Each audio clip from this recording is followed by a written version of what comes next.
এরে যুবক ভাই, তুমি তাকা দেখবা ৩-৪ ঘন্টার ভিতরে তোমাকে ওই বড়ই পাতার গরম পানির পানি দিয়া গোসল করাইয়া সাদা কাপড়ের প্যাকেট বানাইয়া ওই মসজিদের মাঠে নিয়ে যাবে। মসজিদের মাঠে নেওয়ার পর তাকায়া দেখবা ৪ তাকবীরের সহিত ফরজে কিফায়া জানাজা পড়াইয়া ওই ৪ জনে কান্দে খাটিয়া নিয়া ওই কঠিন জঙ্গলে গোরস্থানে নিয়ে যাবে। এরা যুবক ভাই, তাকে দেখবা ওই গোরস্থানে নেওয়ার পর ৩ জনে কবরে নাইমা তোমার লাশটা নামাবে আর বলবে বিসমিল্লাহি ওয়া আলা মিল্লাতি রাসূলিল্লাহ। তোমার লাশটা কবরে রাইখা মাথাটা কিবলা মুখে দিয়া উপরে বাঁশের ছাউনি দিয়া কলা পাতা দিয়া শতে শতে মন মাটি চাপা দিয়া কিন্তু চলে আসবে। এর যুবক তাকায় দেখবা সেদিন তোমার আপন বলতে কেউ থাকবে না। তোমার মা যাবে না, তোমার বাবা যাবে না, ভাই বন্ধু কেহ যাবে না। যেই নেতার কথা তুমি শুই না মুরব্বীদের সাথে বেয়াদবি করো, আলেমদের সাথে বেয়াদবি করো, মা বাবার সাথে বেয়াদবি করো, ওই নেতা নেত্রী কিন্তু তোমার সঙ্গী হবে না। জোরে বলেন ঠিক কিনা? এর যুবক ভাই, ওই দিন একমাত্র আপন থাকবে আমার আল্লাহ। আমাদের আপন কে? সবাই বলেন আমাদের আপন কে? ওই দিন একমাত্র আপন থাকবে আমার আল্লাহ। মায়ার নবী জানিয়ে দেন, কাউকে যদি কবর রাখে ওই ব্যক্তি যদি আমলওয়ালা হয়, আল্লাহওয়ালা হয়, তো তার সাথে কবরের সাথে জান্নাতের কালেকশন হয়ে যাবে। ওই ব্যক্তি আরামের ঘুম ঘুম আসবে।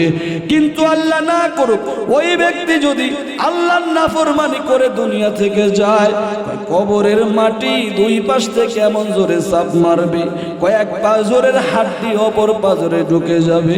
হিরে নবীর উম্মত কই সে তো চিৎকার মারবে, দুনিয়ার কোনো মানুষ শুনবে না। কই গুনাহগার ইমানদারের কবরে ৭০টা সাপ নিযুক্ত করে দেবে। আর যদি বেঈমান হয় ৯৯টা সাপ নিযুক্ত করে দিবে। ওই সাপ শুধু তাকে দংশন করতে থাকবে। কই সাপে তুমি শান্ত, ওই সাপ যদি দুনিয়ার উপর একবার নিঃশ্বাস ছাড়ে, কই দুনিয়ার সমস্ত গাছপালাগুলো জোরে সারকার হয়ে যাবে। এরে নবীর উম্মত, ওই কবর কিন্তু তোমার আমার একা থাকতে হবে। এ যুবক ভাই, এই জন্য সময় থাকতে আল্লাহর হুকুম মানো, নবীর তরিকায় চলো। আল্লাহর হুকুম মানতে, নবীর তরিকায় চলতে কারা কারা রাজি আছেন? 2টা হাত উঠে আমার আল্লাহকে দেখায়া দেন। আলহামদুলিল্লাহিল্লাযী জাআলাশ শামসা ওয়াল কমারা বিহুসবান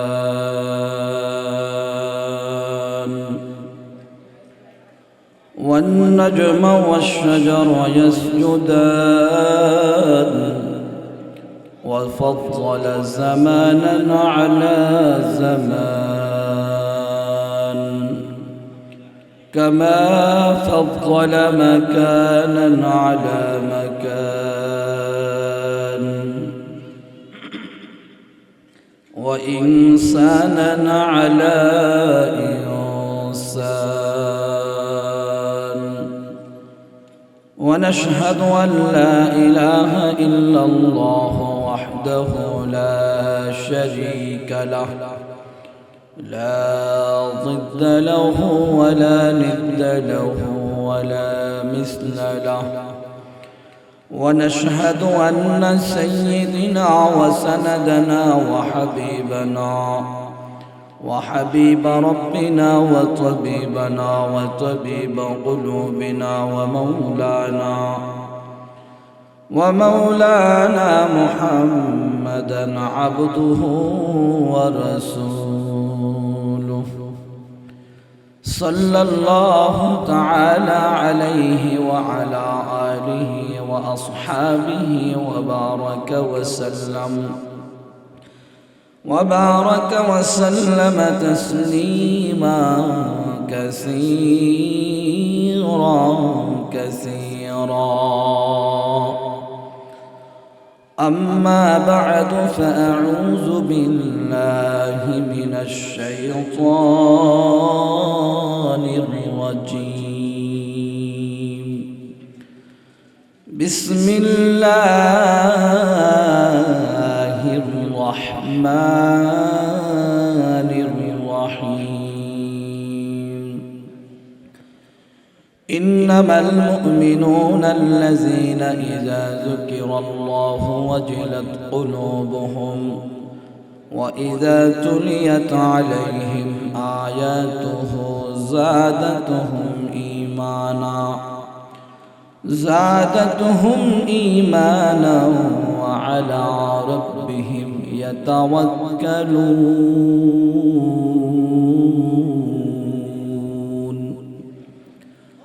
الذين يقيمون الصلاة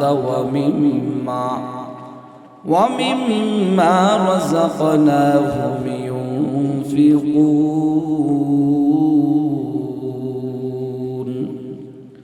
أولئك هم المؤمنون حقا لهم درجات عند ربهم ومغفرة ورزق كريم. آمنت بالله صدق الله مولانا العظيم وصدق رسوله النبي الكريم ونحن على ذلك من الشاهدين والشاكرين والحمد لله رب العالمين. সবাই محبة درود إبراهيم পড়ি। اللهم صل على محمد وعلى آل محمد كما صليت على إبراهيم وعلى آل إبراهيم إنك حميد مجيد.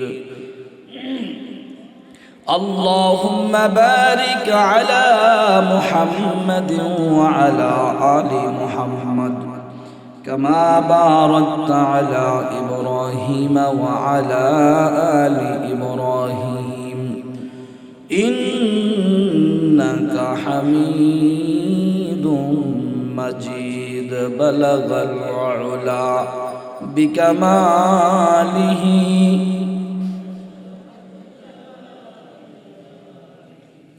حسنت جميع خصاله. صلوا عليه وآله. لا إله إلا الله لا إله إلا الله لا إله إلا الله لا إله إلا الله لا إله إلا الله لا إله إلا الله لا إله إلا الله. جر لا إله إلا الله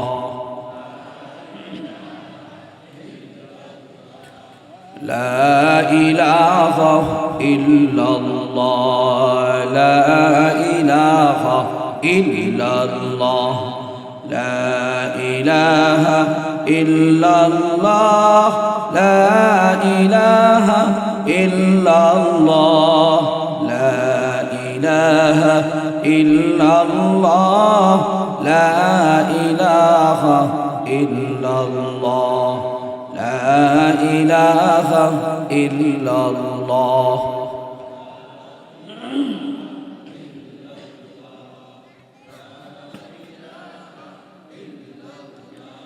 لا إله إلا الله محمد رسول الله. মন কার লাগিয়া কান্দু দিবারাতি মন কার লাগিয়া কান্দু দিবারাতি। ভেবে দেখো কেউ হবে না, ভেবে দেখো কেউ হবে না তোমার সঙ্গের সাথী। কার লাগিয়া কান্দো দিবারাতি মন।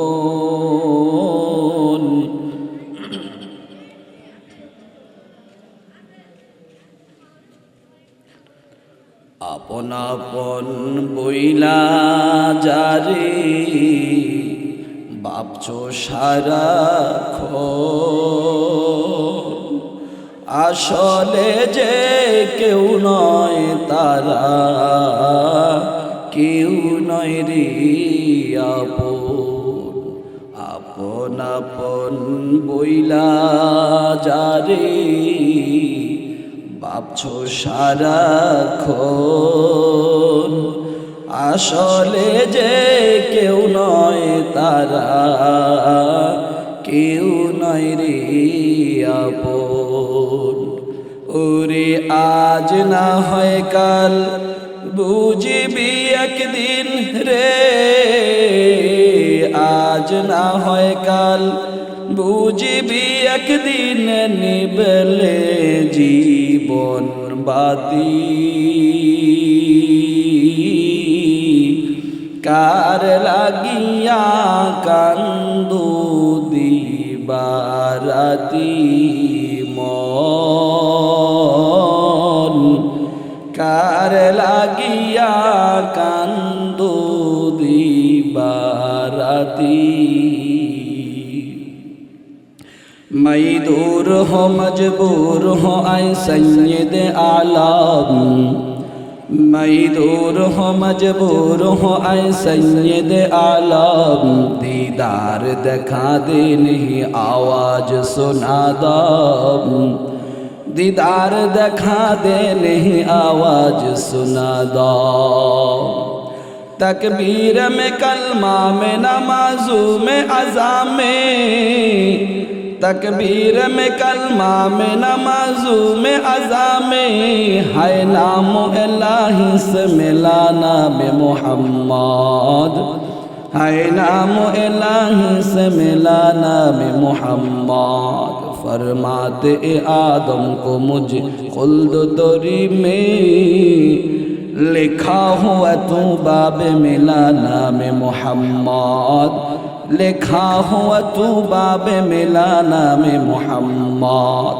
ऐ मीम में महबूब ये मतलब का इशारा, ऐ मीम में महबूब ये मतलब का इशारा, फिर क्यों न हो महबूब खुदा नाम मोहम्मद, फिर क्यों न हो महबूब खुदा नाम मोहम्मद। এ দুনিয়া মিছে গলে ভাই শুধু আশার খেলাঘর, চোখ বুঝিলে দেখবি রে মন কে আপন আর কে বাপর, কোথা থেকে আগমন কোথা যেতে হবে রে, কে আনিল কি কারণে জানা নেই ববেতে। নদী পথে নৌকা চালাও কেরে মাঝি ভাই, নদী পথে নৌকা চালাও কেরে মাঝি ভাই। বেলা ডোবার আগে আমি ওপার যেতে চাই, বেলা ডোবার আগে আমি ওপার যেতে চাই। ডুবে গেলে বেলার আর সে তো ওঠে না, ভেঙে গেলে মেলার আর সে তো জমে না। হकीकत से तू दुनिया बेखबर है, दुनिया की नुमाइश पर नजर है। سبحانك لا علم لنا إلا ما علمتنا إنك أنت العليم الحكيم। رب زدني علما، رب زدني علما، رب زدني علما، رب اشرح لي صدري ويسر لي أمري واحلل عقدة من لساني يفقه قولي وبك نستعين يا مستعان। الحمد لله উত্তর পাইকাস্তা আল মদিনা বাজার বাইতুল কোরআন মাদ্রাসা ও যুব সমাজের উদ্যোগে 18তম বার্ষিক তাফসীরুল কোরআন মাহফিল 2025 জানুয়ারি রোজ শনিবার। অত্র তাফসীরুল কোরআন মাহফিলের শ্রদ্ধেয় ভাজন সভাপতি, প্রধান অতিথি, বিশেষ অতিথি বৃন্দ, মুআজ্জাজ মুকাররম, জাতির মাথার মুকুট, ওরাসাতুল আম্বিয়া, হযরত উলামায়ে কেরাম, দূর দূরান্ত থেকে আগত আল্লাহ পাকের আশিকিন, জাকিরিন, শাকিরিন, মুহিব্বিন, মুরব্বিয়ান, আওয়াম, কলিজার টুকরা আমার সমবয়সী যুবক বন্ধুগণ, স্নেহের ছোট ভাই, পর্দার আড়ালে অবস্থানরত শ্রদ্ধেয়া সম্মানিত অবলা সরলা মা ও বোনেরা, আমরা সকলেই মহান স্রষ্টা দয়াময় রব্বুল আলামিনের দরবারে শুকর আদায় করি, যেই মহান আল্লাহ পাক রব্বুল ইজ্জাত ওয়াল জালাল দুনিয়ার সমস্ত ঝামেলাকে উপেক্ষা করে এত সুন্দর একটি কোরআনের বাগানে আমাদেরকে এসে বসার তৌফিক দান করেছেন। এই জন্য আমরা সকলেই মুসলমান হিসাবে ঈমানের আওয়াজকে উঁচু করে দিয়ে এক আওয়াজে উচ্চ কণ্ঠে সকলেই সমস্বরে কালিমাতুশ শুকর উচ্চারণ করি আলহামদুলিল্লাহ। লক্ষ কোটি দুরূদ ও সালাম সৈয়দুল মুরসালিন, খাতামুন নবিয়্যিন, রাহমাতাল লিল আলামিন, শফিউল মুজনামিন, ইমামুল মুরসালিন নবী মুহাম্মদুর রাসূলুল্লাহ সাল্লাল্লাহু আলাইহি ওয়াসাল্লামের উপর আমি আপনাদের খেদমতে পবিত্র কোরআন হাকিমের 114 খানা সূরা রয়েছে। কয়টা সূরা ভাই? কথা বলে না, আমার সাথে কিন্তু একটু কথা বলতে হবে, কারণ এই যে পোস্টারে লেখা আছে তাফসীরুল কোরআন মাহফিল। কি মাহফিল? তাফসীরুল কোরআন মাহফিল। তো তাফসীরুল কোরআন মাহফিল যেহেতু এটা একটা ক্লাসের মতো। কিসের মতো ভাই? ক্লাসের মতো। আর ক্লাসের মধ্যে একজন টিচার থাকে, কিছু ছাত্র থাকে, কি বলেন? তো কিছু সময়ের জন্য এখানে অনেকে রয়েছেন জ্ঞানে গুণে বিভিন্নভাবে বয়সে আমার চাইতে অনেক বড়, কিন্তু এই মুহূর্তে যেহেতু আপনারা আমাকে এখানে বসিয়েছেন, এই কিছু সময়ের জন্য আমি এখানে টিচারের ভূমিকায় থাকব, আপনারা ছাত্রের ভূমিকায় থাকবেন। রাজি আছেন ইনশাআল্লাহ? তো টিচারের কাজ হলো বুঝিয়ে দেওয়া, আর ছাত্রের কাজ কি? বুঝে নেওয়া। এই জন্য মাঝে মাঝে হ না, সুবহানাল্লাহ, আলহামদুলিল্লাহ কিছু বলতে হবে। রাজি আছেন ইনশাআল্লাহ? বলবেন তো সবাই? তো ভাইয়ের আমার, পবিত্র কোরআন হাকিমের 114 খানা সূরা রয়েছে। কয়টি সূরা? 114টি সূরার মাঝে সিরিয়ালে 8 নাম্বার সূরা।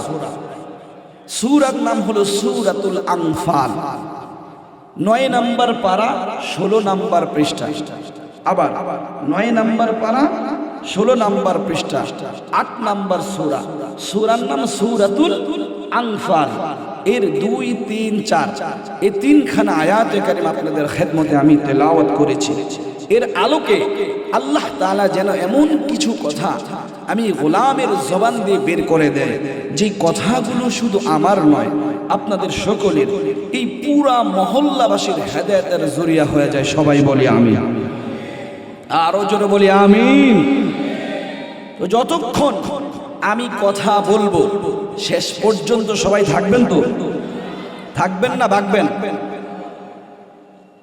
থাকবেন না ভাগবেন? কারা কারা ভাগবেন হাত উঠান দি।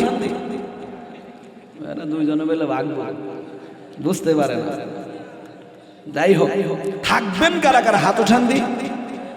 নারায়ে তাকবীর, লিল্লাহি তাকবীর, নারায়ে তাকবীর।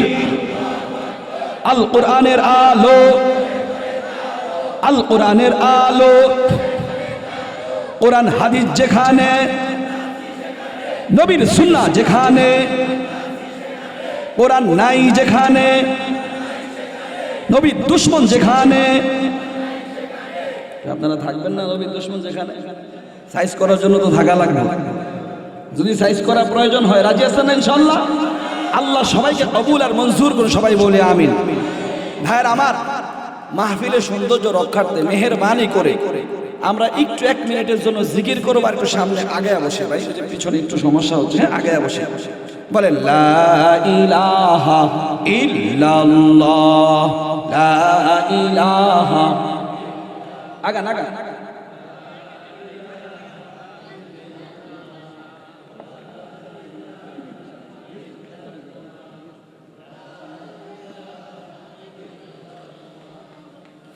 জিকির করি লা ইলাহা ইল্লাল্লাহ। বলতেছিলাম আমি পবিত্র কোরআনে হাকিমের 8 নম্বর সূরা 9 নম্বর পারা 16 নম্বর পৃষ্ঠা সূরাতুল আনফাল। এই সাউন্ড কমায় দিছেন, আগে তো ভালো ছিল, আবার কমাইছেন না সাউন্ড একটু রাখেন, আগেরটা রাখেন, একটু এলোমেলো লাগতেছে। যাই হোক ভাইরা আমার, সূরাতুল আনফাল কি সূরাতুল আনফাল এর 2, 3, 4 এই 3খানা আয়াতে কারিমা তেলাওয়াত করেছি। এর আলোকে কথা বলার চেষ্টা করব ইনশাআল্লাহ। তো প্রিয় ভাইরা আমার, আসুন আমরা সংক্ষিপ্ত আকারে জেনে নেই আল্লাহ তাআলা এই সূরার মাঝে কি কথাগুলো তুলে ধরেছে।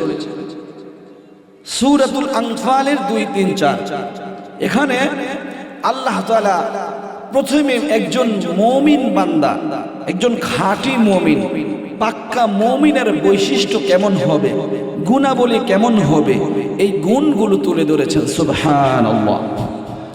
এরকম 5টি গুণ তুলে ধরেছেন। কয়টি গুণ সবাই বলেন?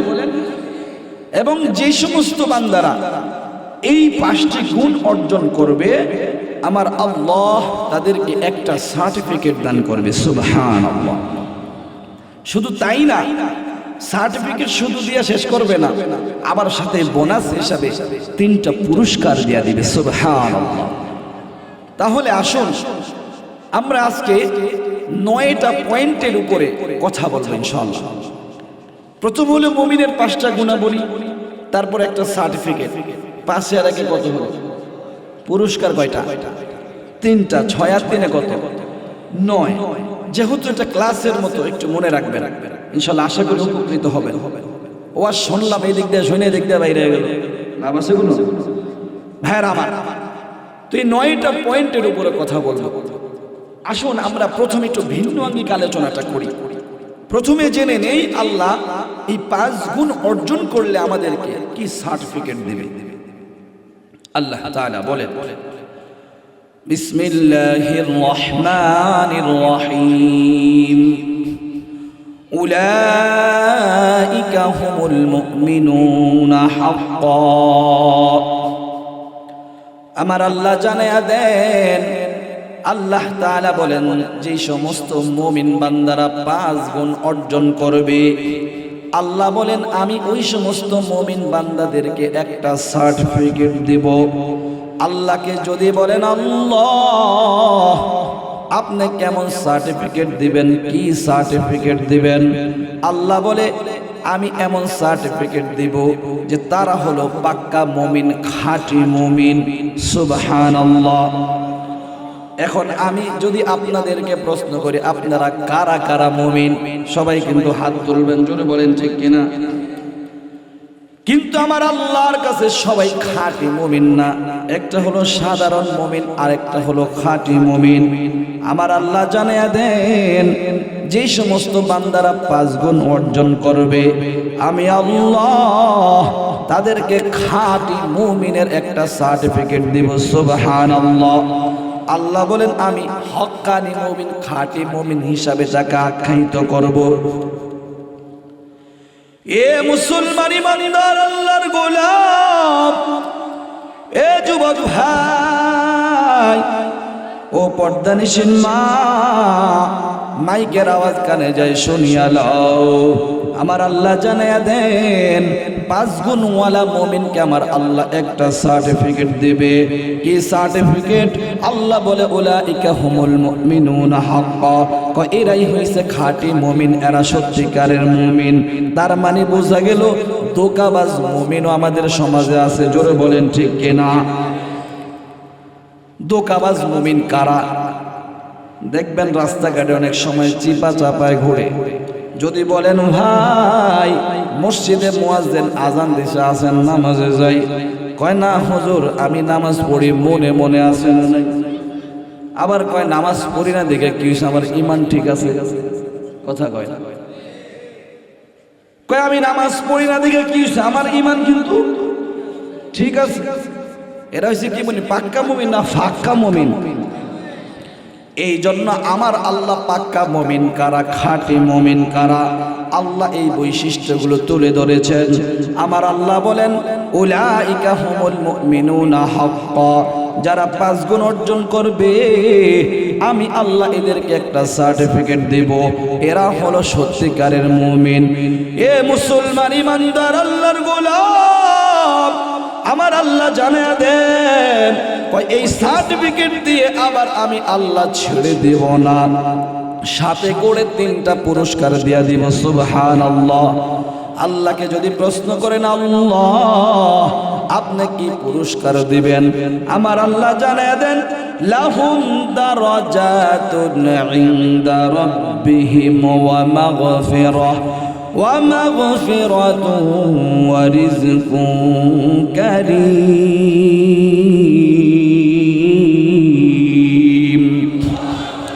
আমার আল্লাহ জানিয়ে দেন, আল্লাহ বলেন 1 নাম্বার পুরস্কার আমি দিব লাহুম দারাজাতুন ইনদা রাব্বিহিম, কয় আমি আল্লাহ তার দারাজাতকে বুলন্দ করে দিব। সুবহানাল্লাহ। এ মুসলমান ইমানদার আল্লাহর গোলাম, তাফসীরের কিতাবের মধ্যে পাওয়া যায় আল্লাহ বলেন আমি তার দারাজাত বুলন্দ করে দিব। কয় দারাজাত বুলন্দ কি?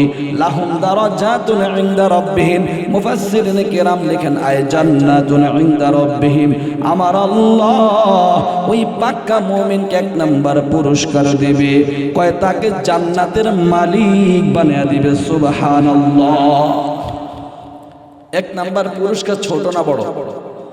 কথা বলে ছোট না বড়? আমার আল্লাহ বলেন 1 নাম্বার পুরস্কার আমি আল্লাহ তাকে জান্নাতের মালিক বানিয়ে দিব। সুবহানাল্লাহ। এর নবীর উম্মত আল্লাহ বলেন আমি 2 নাম্বার পুরস্কার দিব মাগফিরাহ। কয় জান্নাত হলো পবিত্র জায়গা, আর পবিত্র জায়গায় যেতে হলে পবিত্র হয়ে যাইতে হবে, কোন রকমের গুনার ময়লা নিয়ে যাওয়া যাবে না। এর নবীর উম্মতের দল আমার আল্লাহ বলে 2 নাম্বার পুরস্কার কয় আমি আল্লাহ ওই বান্দার তামাম জীবনের সমস্ত গুনাহগুলো মাফ করে দিব। সুবহানাল্লাহ। আর আল্লাহ যদি আমাদেরকে ক্ষমা করে দেয় আমাদের কোনো টেনশন আছে? এ মুসলমান ইমানদার আল্লাহ বলেন 2 নাম্বার পুরস্কার আমি আল্লাহ তার তামাম জীবনের গুনাহগুলো মাফ কইরা দিব। সুবহানাল্লাহ। এর নবীর উম্মত আল্লাহ বলেন আমি 2 নাম্বার পুরস্কার দিয়া ছেড়ে দেব না। কয় ওই মুমিন বান্দা দুনিয়াতে চললে অনেক সময় রিজিক নিয়ে পেরেশানি করতে হয়, জোরে বলেন ঠিক কিনা? আমার আল্লাহ জানিয়ে দেন ওয়া মাগফিরাতুন ওয়া রিজকুন কারীম। আল্লাহ বলেন 3 নাম্বার পুরস্কার আমি আল্লাহ দিব, কয় তাকে সম্মানের রিজিকের ব্যবস্থা করে দিব। সুবহানাল্লাহ। এখন প্রশ্ন আছে হুজুর সম্মানের রিজিক কি আর অসম্মানের রিজিক কি? জোরে বলেন ঠিক কিনা? প্রশ্ন আসে কি আসে না? এ মুসলমান ইমানদার আল্লাহর গোলাম, সম্মানের রিজিক কি আর অসম্মানের রিজিক একটু ব্যাখ্যা দিলে বুঝবেন। অনেক সময় আপনাদের এই পাইকাস্তা বাজারে চোর ধরা পড়ে, জোরে বলেন ঠিক কিনা? ডাকাত ধরা পড়ে, জোরে বলেন ঠিক কিনা? ডাকাত চোর ধরলে আপনারা কি সুমা দেন না মাইর দেন? কথা বলে নাকি কোনে? মাইর দেওয়ার পর ডাকাইতের শরীরটা ব্যথায় ক্লান্তি হয়ে যায়, চোরের শরীরটা ব্যথায় ক্লান্তি হয়ে যায়। অতঃপর পুলিশকে ফোন দিয়া পুলিশ ভাই আমাদের এলাকায় এক ডাকাত ধরা পড়ছে, আপনি লইয়া যান। পুলিশ আইসা থানায় নিয়ে যায়, থানায় নিয়ে তাকে লকআপের ভিতরে ঢুকায়। ঢুকানোর পর আবার মাঝে মাঝে খানাও দেয়, জোরে বলেন ঠিক কিনা? মায়েরও দেয় আবার খানাও দেয়, জোরে বলেন ঠিক কিনা? এই যে খানা দিল এটা কি রিজিক কি রিজিক না? এটা সম্মানের না অসম্মানের? কথা বলেন। এ মুসলমান ইমানদার আল্লাহর গোলাম, আসুন এখন জেনে নেই সম্মানের রিজিক কি, অসম্মানের বুঝলাম, সম্মানের রিজিক কি।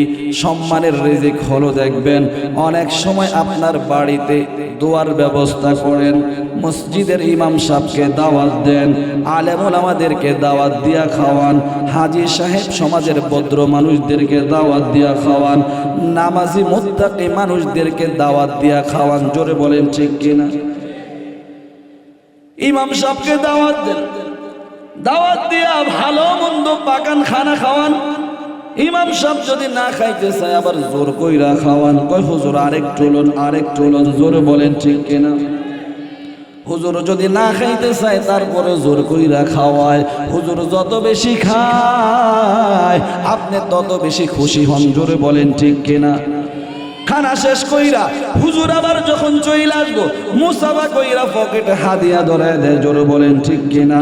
আবার বলে হুজুর আপনার যেই রকম ভাবে কদর করা দরকার ছিল, ইজ্জত করা দরকার ছিল, হুজুর গো ওই রকম ভাবে কদর করতে পারি না, আল্লাহর হস্তে আমাকে ক্ষমা করে দিবেন। জোরে বলেন ঠিক কিনা?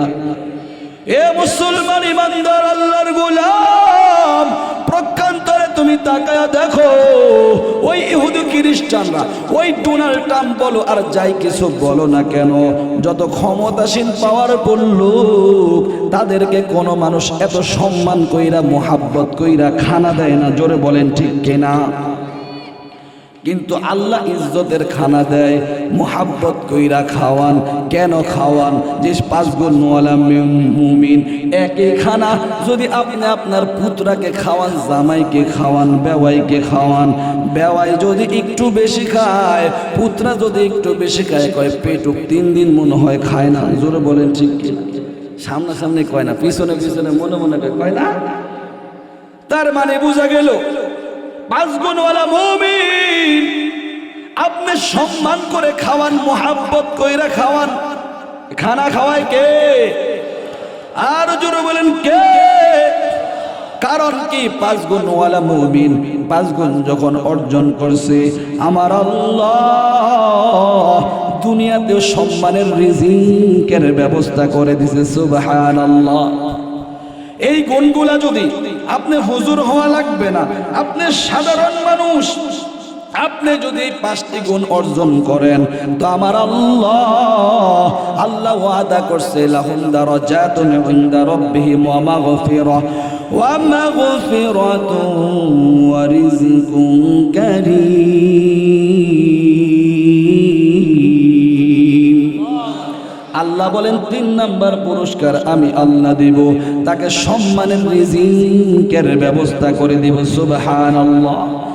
अल्लाह अल्लाह क्या मुबारक नाम है, अल्लाह अल्लाह आशिकों का काम है, अल्लाह अल्लाह तू मेरा माबूद है, अल्लाह अल्लाह तू मेरा माशूक है, या इलाही मुझसे मुझको दूर कर, ताकि देखो मुझ में तुझको एक नजर, या इलाही तू मेरा माबूद है, या इलाही तू मेरा माशूक है, या इलाही तू मेरा सत्तार है, या इलाही तू मेरा गफ्फार है। अल्लाहु अकबर। এরে নবীর উম্মত, তাহলে বলতেছিলাম 5 গুণওয়ালা মুমিনকে সার্টিফিকেট দিবে কয়টা? কি বললাম? সার্টিফিকেট দিবে কয়টা? পুরস্কার দিবে কয়টা? 1 নাম্বার পুরস্কার জান্নাত, 2 নাম্বার পুরস্কার ক্ষমা, 3 নাম্বার পুরস্কার সম্মানের রিজিক। সুবহানাল্লাহ। এখন আসুন জেনে নেই, এই যে পুরস্কার পামু, এত কিছু পামু, যেই গুণগুলা অর্জন করলে এই গুণগুলাই তো আসুন। জোরে বলেন ঠিক কিনা? আসুন একে একে আমরা এই গুণগুলা শুনে তারপরে যাব। রাজি আছেন ইনশাআল্লাহ? শেষ পর্যন্ত থাকবেন তো ইনশাআল্লাহ? কারা কারা থাকুন হাত উঠান। নারায়ে তাকবীর, লিল্লাহি তাকবীর। আল্লাহ সবাইকে কবুল আর মঞ্জুর করুন, সবাই বলি আমিন।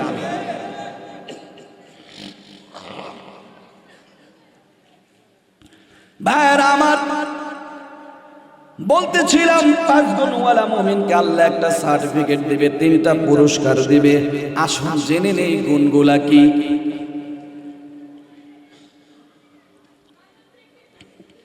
এক নাম্বার গুণ, আমার আল্লাহ বলেন, ইন্নামাল মুমিনুনা আল্লাযীনা ইযা যুকিরাল্লাহ ওয়াজিলাত কুলুবুহুম ওয়া ইযা তুলিয়াত আলাইহিম আয়াতুহু যাদাতুহুম ঈমানা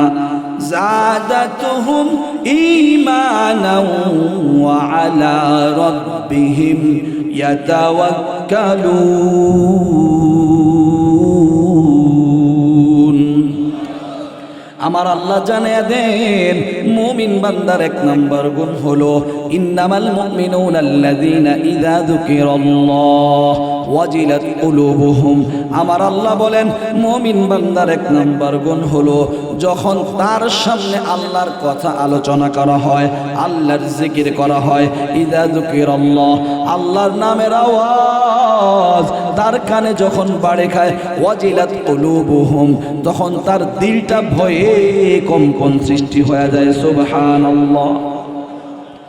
এরে যুবক ভাই, দিলের কান দিয়া শুনিয়া যাও, এ যুবক আল্লাহর গোলাম, এরে যুবক ভাই, দিলটা নরম কইরা একটু কথাগুলো শোনো। আমার আল্লাহ বলেন 1 নাম্বার গুণ হলো ইন্নামাল মুমিনুনা আল্লাযীনা ইযা যুকিরাল্লাহ ওয়াজিলাত কুলুবুহুম। কয় মুমিন বান্দার সামনে যখন আল্লাহ তাআলার নাম আলোচনা করা হয়, আল্লাহর নামের আওয়াজ তার কানে যখন বাড়ে খায়, তখন তার দিলটা ভয়ে কম্পন সৃষ্টি হয়ে যায়। সুবহানাল্লাহ। এখন প্রশ্ন আসে, হুজুর, মুমিন বান্দা আল্লাহকে ভয় পাবে কেন? আল্লাহ কি ভয়ঙ্কর নেই? আমরা তো জানি আল্লাহ রহমান, আল্লাহ রহিম, আল্লাহ গফুর, আল্লাহ ভয়ঙ্কর না। এরে নবীর উম্মত, জান্নাতি মানুষের জন্য আল্লাহ রহমান রহিম, আবার আল্লাহ তাআলা গুনাহগার বান্দাদের জন্য আল্লাহ ভয়ঙ্কর কহার। লিমানিল মুলকুল ইয়াউম লিল্লাহিল ওয়াহিদিল কহার। এরে নবীর উম্মত, আল্লাহ ভয়ঙ্কর না, কিন্তু আবার গুনাহগারদের জন্য আল্লাহ ভয়ঙ্কর। কিয়ামতের ওই কঠিন ময়দানে, মুসিবতের সময় আল্লাহ কহারের রূপ ধারণ করবেন।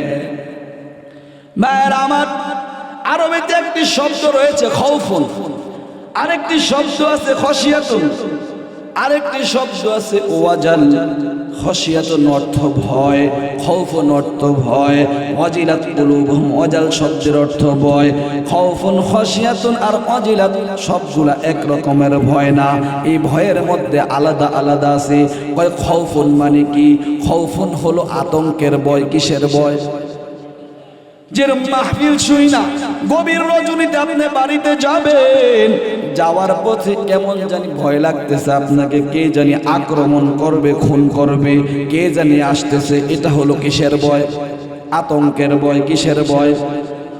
প্রক্ষান্তরে আপনি ছোটবেলায় প্রাইমারি স্কুলে স্যারের কাছে পড়াশোনা করছেন, এখন আপনার বয়স 40 অথবা 50, ছোটবেলার ওই শিক্ষককে আপনি সামনে দেখছেন, দেখার পর আপনি সাইকেল থেকে লাফ দিয়া নামছেন, রিক্সা থেকে নামছেন, নাইমা কেমন জানি স্যারের সামনে বিড়ালের মতো দাঁড়ায় আছেন। জোরে বলেন ঠিক কিনা? স্যারে কি আপনাকে মারবে? না না না, একটা কেমন জানি ভয় ভয় কাজ করে স্যারের সামনে। কারণ কি? এটা হলো সম্মানের ভয়। জোরে বলেন ঠিক কিনা? এরে যুবক ভাই, কয় মুমিন বান্দা আল্লাহকে ভয় করে কেমন? কয় আল্লাহকে মোহাব্বতের ভয় করে, সম্মানের ভয় করে। এরে নবীর উম্মত, সম্মানের ভয় আর মোহাব্বতের ভয় কেমন? কিতাবের মধ্যে পাওয়া যায় যুগের একজন যোগ্য আলেম, যুগের একজন যোগ্য বুজুর্গ ছিলেন আব্দুল্লাহ ইবনে মুবারক। হযরত আব্দুল্লাহ ইবনে মুবারক রাহমাতুল্লাহি আলাইহি, তিনি এত বড় আলেম, তিনি যুগের যোগ্য আলেম, যুগশ্রেষ্ঠ ফকিহ, যুগশ্রেষ্ঠ হাদিস বিশারদ। এ মুসলমান ইমানদার আল্লাহর গোলাম, কিতাবের মধ্যে পাওয়া যায় আব্দুল্লাহ ইবনে মুবারক যখন মৃত্যুবরণ করে কিছুদিন পরে তার শাগরিদ তাকে স্বপ্নে দেখার পর হুজুরকে জিজ্ঞাসা করে, হুজুর আপনার সাথে আল্লাহ কেমন ব্যবহার করছে? আব্দুল্লাহ ইবনে মুবারক জানায়া দেন, আমার আল্লাহ আমার সাথে ভালো ব্যবহার করছে। আমার আল্লাহ আমাকে জান্নাতের মেহমান বানিয়ে দিছে। সুবহানাল্লাহ। এরে যুবক ভাই, অতবার আবার শাগরিদ প্রশ্ন করলো, হুজুর আপনাকে জান্নাতের মেহমান বানাইছে আলহামদুলিল্লাহ, কিন্তু আপনার চেহারার ভিতরে কেমন জানি একটি চিন্তিত ভাব দেখা যায়, পেরেশানি ভাব দেখা যায়। কারণ কি জানি আপনি ভাবতেছেন, এমন একটা অবস্থা বোঝা যায়। তখন আব্দুল্লাহ ইবনে মুবারক বলেন, কয় তেমন কোনো পেরেশানি না, আমি একটা বিষয় নিয়ে চিন্তা করতেছি। কয় কি বিষয়? কয় আমার বাড়ির পাশে এক কামার ছিল, সামান্য কামার। ওই কামার কিছুদিন পূর্বে আমি মারা যাওয়ার কিছুদিন পর সে মৃত্যুবরণ করছে।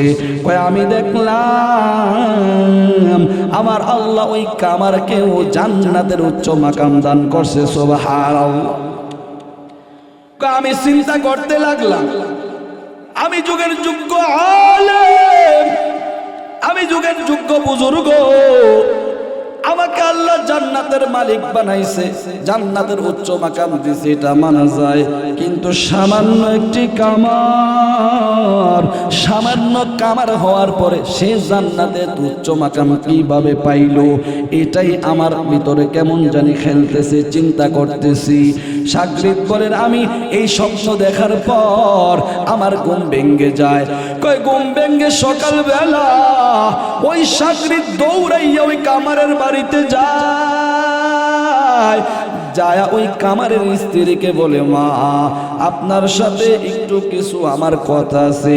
পর্দার আড়াল থেকে বলতেছে, মা আপনার স্বামীর কি এমন গোপন আমল ছিল, আপনার স্বামীর কি এমন গোপন গুণ ছিল, যেই গুণের কারণে আমার আল্লাহ আপনার স্বামীকে জান্নাতের মালিক বানিয়ে দিছে। সুবহানাল্লাহ।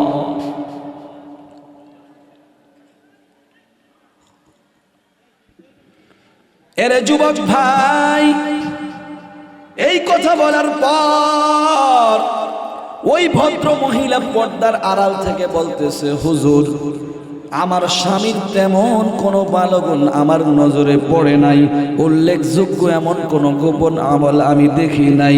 তবে আমার মনে পড়ে কিছু কিছু দৃশ্য আমার চোখের সামনে ভাসে। কয় আমি দেখতাম আব্দুল্লাহ ইবনে মুবারকের বাড়ি আর আমাদের বাড়ি পাশাপাশি। কয় যুগের যোগ্য আলেম আব্দুল্লাহ ইবনে মুবারক রাহমাতুল্লাহি আলাইহি, তিনি তার বাড়ির ছাদের উপরে দাঁড়ায়া দাঁড়ায়া তাহাজ্জুদের নামাজ পড়তেন, আওয়াবিন পড়তেন, সাজ পড়তেন, বিভিন্ন আমলগুলো করতেন। কয় আমার স্বামী সামান্য একজন কামার, তিনি তাকায়া তাকায়া দৃশ্যগুলো দেখতেন। এই দৃশ্যগুলো দেখার পর আমার স্বামী আফসোস করতেন আর বলতেন, আল্লাহ ওগো দয়ার মালিক, আব্দুল্লাহ ইবনে মুবারককে তুমি ধনী বানাইছো, শিক্ষিত বানাইছো, তার কোনো পেরেশানি নাই, টেনশন নাই, এই জন্য সে ছাদের উপরে দাঁড়ায়া দাঁড়ায়া তোমার ইবাদত করে, নফল নামাজ পড়ে বেশি বেশি।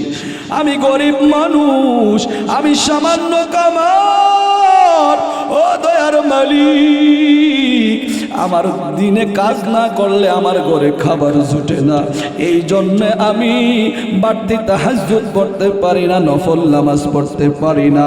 আমি কিন্তু তোমাকে বলি নাই, আমি দৈনিক আজান দিলে 5 ওয়াক্ত নামাজ পড়ি। ওগো দয়ার আল্লাহ, তুমি কিন্তু আমাকে ওই কিয়ামতের ময়দানে কামার বলে ডাকো না। কই দুনিয়ার মানুষ আমাকে কামার বলে ডাকে, আমার কোনো কষ্ট নাই। ও দয়ার মালিক, তুমি আমাকে কিন্তু কামার বলে ডাকো না। ওই ভদ্র মহিলা বলে, আমি তাকে দেখতাম আমার স্বামী ওই আব্দুল্লাহ ইবনে মুবারকের আমলের দৃশ্য দেখা শুধু কান্না করতো আর এই কথাগুলা বলতো। আমার স্বামীর ভিতরে একটা ইবাদতের লোভ ছিল। রাসূল কারীম সাল্লাল্লাহু আলাইহি ওয়াসাল্লাম বলেন, হিরসে ইবাদত, কয় যে ব্যক্তির মাঝে ইবাদতের লোভ থাকবে, আমার আল্লাহ তার জীবনের গুনাহগুলো মাফ করে জান্নাতের মালিক বানাবে। সুবহানাল্লাহ। এরে যুবক ভাই, ওই ভদ্র মহিলা বলেন, আমার স্বামীর এই একটা গুণ, আর একটা গুণ আমি দেখতাম, আমার স্বামী বড় হাতুড়ি দিয়া এইভাবে লোহা পিটায়। কামাররা দেখেন, আমার স্বামী সামান্য কামার বড় হাতুড়া দিয়া এইভাবে লোহা পিটায় লোহা পিটায় কাশি বানায়, কোড়াল বানায়, দাও খন্তা আরো কত কিছু বানায়। আমি তাকায়া দেখতাম আমার স্বামী যেই হাতুড়া দিয়া লোহা পিটায়।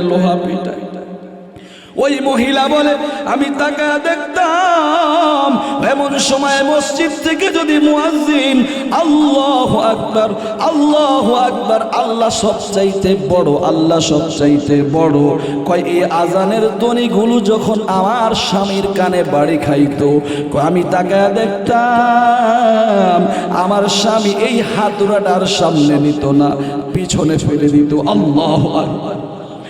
আমি একদিন স্বামীকে জিজ্ঞাসা করলাম, স্বামী আমার, আপনি হাতুড়া সামনে না নিয়ে পিছনে ফেলে দিয়েছেন কেন?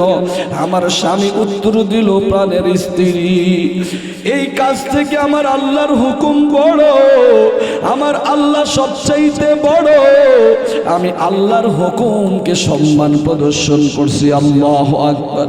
এরে নবীর উম্মত, তার মানে বোঝা গেল রিস্কাওয়ালা হওয়ার পরেও, সামান্য দিন মজুর হওয়ার পরেও জান্নাত বড়টা পাওয়া যায়। জোরে বলেন ঠিক কিনা? শুধু করতে হবে কি, হিরসে ইবাদত, ইবাদতের লোভ থাকতে হবে, শখ থাকতে হবে, দৈনিক 5 ওয়াক্ত নামাজ পড়তে হবে, রমজান মাসে রোজা রাখতে হবে, হজ ফরজ হইলে হজ করতে হবে, যাকাত ফরজ হইলে যাকাত দিতে হবে, ইসলামের বিধিবিধান হালাল হারাম মেনে চলতে হবে। তাহলে আপনার জান্নাতে যাওয়ার জন্য অত বেশি আমলের প্রয়োজন হবে না। জোরে বলেন ঠিক কিনা?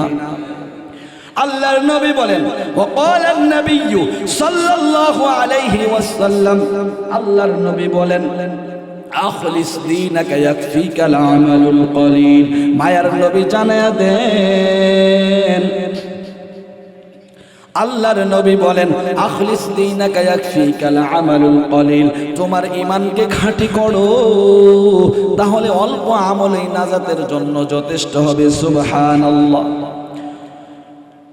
এরে যুবক ভাই, তো আব্দুল্লাহ ইবনে মুবারক তিনার যুগের ওই কামার আল্লাহর নামকে প্রদর্শন করছে, সম্মান করছে।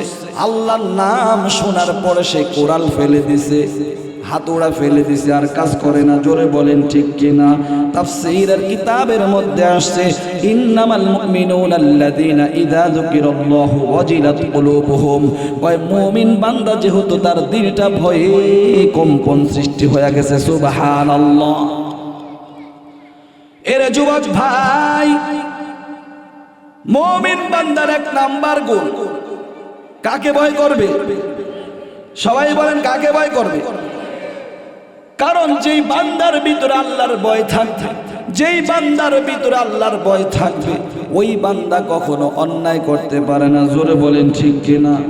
যেই বান্দার ভিতরে আল্লাহর ভয় নাই, ওই বান্দা গোপনে গোপনে গুনাহ করে। জোরে বলেন ঠিক কিনা? অথচ সাহাবায়ে কেরাম আল্লাহকে কেমন ভয় করছেন কিতাবের মধ্যে পাওয়া যায়। একদিন হযরত আলী রাদিয়াল্লাহু তাআলা আনহু হযরত ওমরের কাছে রাত্রে বেলা গেছে কিছু কথা বলার জন্য। ওমরের বাড়িতে যায় দেখি হযরত ওমর রাষ্ট্রীয় কাজে ব্যস্ত, কি জানি হিসাব নিকাশ করতেছে, সামনে একটি কফি জ্বালায়া। হযরত আলী তিনি ডাক দিয়া বলতেছে, ভাই আপনার সাথে আমার কিছু কথা আছে। কয় কি কথা, আসো বলো। কয় যেই কথাগুলো তুমি বলবা এই কথা কি তোমার পার্সোনালি কথা না রাষ্ট্রীয় কোনো কথা? হযরত আলী বলেন, ভাই এটা কোনো রাষ্ট্রীয় কথা না, এটা হলো আমার ব্যক্তিগত কথা।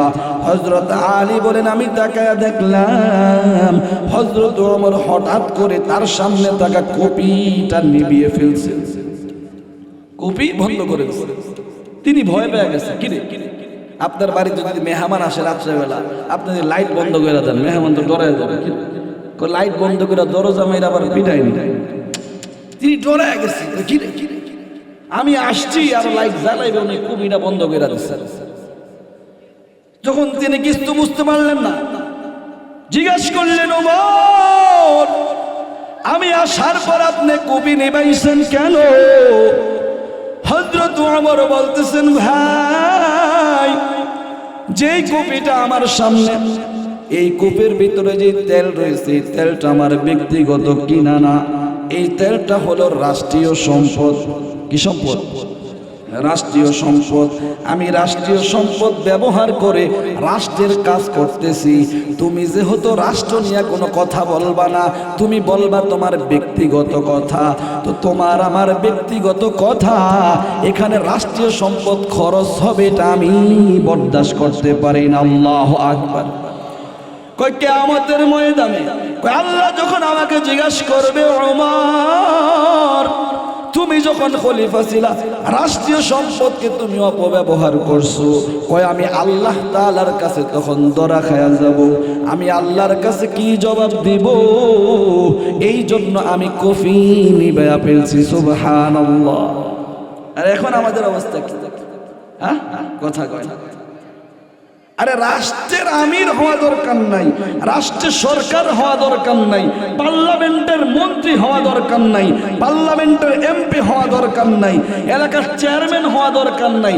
সামান্য পার্টি নেতা মেম্বার হইতে পারলে পারে না পারে এমন ভাব দেখায় অনেক এলাকায়, আপনাদের এলাকায় নাই, অনেক এলাকায় দেখছি এমন ভাব দেখায় পারে না পারে এলাকাটা গিলা খায়া ফেলে। জোরে বলেন ঠিক কিনা?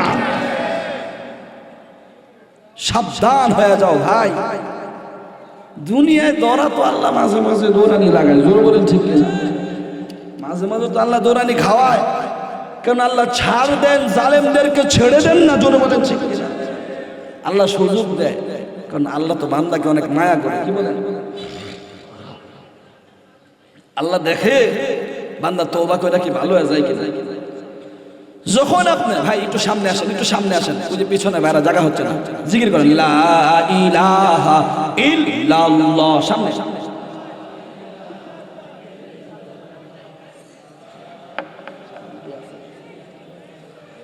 লা ইলাহা ইল্লাল্লাহ। সামনে আসেন।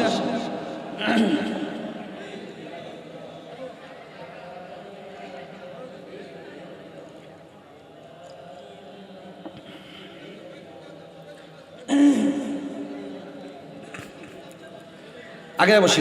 লা ইলাহা ইল্লাল্লাহ। হাতে করে হাতের কাম, পায়ে করে পায়ের কাম, জবানে শুধু বলো হে মুমিন, জবানে শুধু বলো হে মুমিন, মাওলা পাকের জাতি নাম লা ইলাহা ইল্লাল্লাহ। আগে বসে দিই পাশ দিয়ে।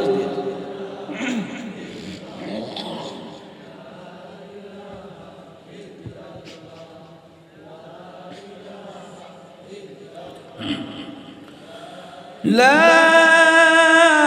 ইলাহা ইল্লাল্লাহ মুহাম্মাদুর রাসূলুল্লাহ। তো বলতেছিলাম সাহাবায়ে কেরামের মাঝে কেমন আল্লাহর ভয় ছিল, হাসরের মাঠের ভয় ছিল। কারণ আল্লাহর ভয় না থাকলে সে যা ইচ্ছা তাই করতে পারে। জোরে বলেন ঠিক কিনা? ভাইরা আমার, তাহলে বলতেছিলাম মুমিন বান্দার এক নাম্বার গুণ হলো ইন্নামাল মুমিনুনা আল্লাযীনা ইযা যুকিরাল্লাহু ওয়াজিলাত কুলুবুহুম ওয়া ইযা তুলিয়াত আলাইহিম আয়াতুহু যাদাতুহুম ঈমানান ওয়া আলা রাব্বিহিম ইয়াতাওয়াক্কালুন। আমার আল্লাহ জানিয়ে দেন মুমিন বান্দার 2 নাম্বার গুণ হলো ওয়া ইযা তুলিয়াত আলাইহিম আয়াতুহু যাদাতহুম ঈমানা।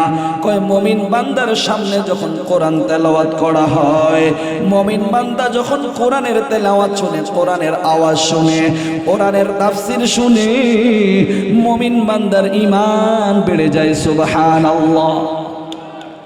এর যুবক ভাই, এখন প্রশ্ন আসে, হুজুর ঈমান আবার বাড়ে কেমনে, কমে কেমনে? এটা তো দেখা যায় না। জোরে বলেন ঠিক কিনা? এরে নবীর উম্মত, আপনার অনেক সময় জ্বর হয়, জ্বর মাপলে কয় 100 ডিগ্রি, 2 ডিগ্রি, 60 ডিগ্রি। জোরে বলেন ঠিক কিনা? জ্বর কি দেখা যায়নি? দেখা যায় না। থার্মোমিটার দিয়ে একটা সিস্টেম অনুযায়ী অনুমান করে। জোরে বলেন ঠিক কিনা? ঠিক তেমনি ভাবে মানুষের ঈমানের হালত সব সময় একরকম থাকে না। কিছু সময় আছে মানুষের ঈমান বাড়ে, আবার কিছু সময় আছে ঈমান কমে। কোন সময় ঈমান কমে? ভাইয়ের আমার, বন্ধুগণ আমার, মানুষ যখন বেশি বেশি গুনার মজলিসে যায়, মানুষ যখন বেশি বেশি গুনাহ করে, তখন মানুষের ঈমান পাওয়ারলেস হয়ে যায়, পাওয়ার কমে যায়।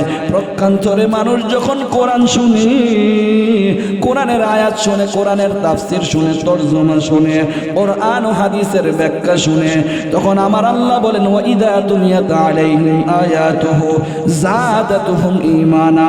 আল্লাহ বলেন ওই মুমিন বান্দার 2 নাম্বার গুণ, তাদের ঈমান বেড়ে যায়। সুবহানাল্লাহ।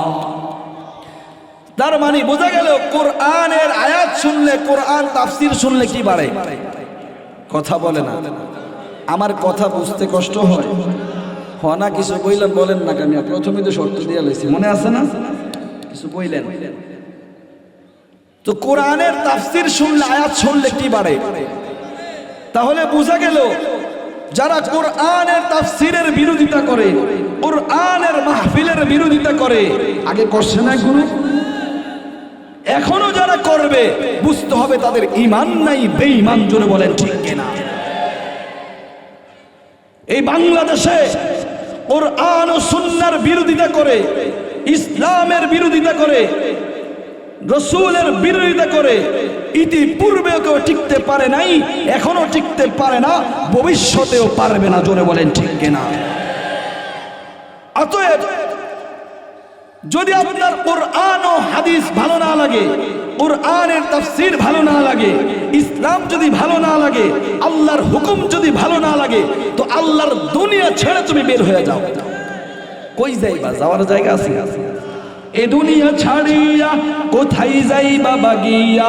এ দুনিয়া ছাড়িয়া কোথায় যাইবা বাগিয়া? মরণ তোমায় লইবে গিড়ি। চিন্তা করে দেখো না কবরে কি যাইবা না, চিন্তা করে দেখো না কবরে কি যাইবা না। তো ভাইরা আমার, বলতেছিলাম কোরআন ও সুন্নাহর বিরোধিতা করে লাভ নাই। আল্লাহ বলেন মুমিন বান্দার 2 নাম্বার গুণ ওয়া ইযা তুলিয়াত আলাইহিম আয়াতুহু যাদাতুহুম ঈমানা। কোরআন তেলাওয়াত শুনলে ঈমান বেড়ে যায়। ওরে যুবক আল্লাহর গোলাম, কিন্তু আজকে আমাদের সমাজে অনেক যুবক ভাই দেখা যায়, অনেক যুবক ভাই দেখা যায় কোরআন তেলাওয়াত শোনে না, শুধু গান শোনে, বাদ্য শুনে। আছে না নাই?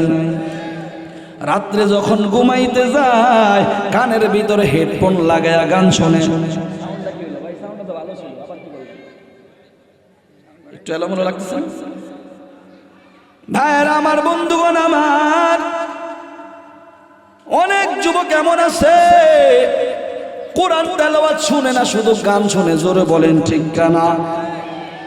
রাত্রে যখন ঘুমায় কানের ভিতরে খুঁড়া লাগায়া, হেডফোন লাগায়া শুধু গান শুনে, আবার মাঝে মাঝে অশ্লীল চিত্র দেখে, সিনেমা দেখে। জোরে বলেন ঠিক কিনা?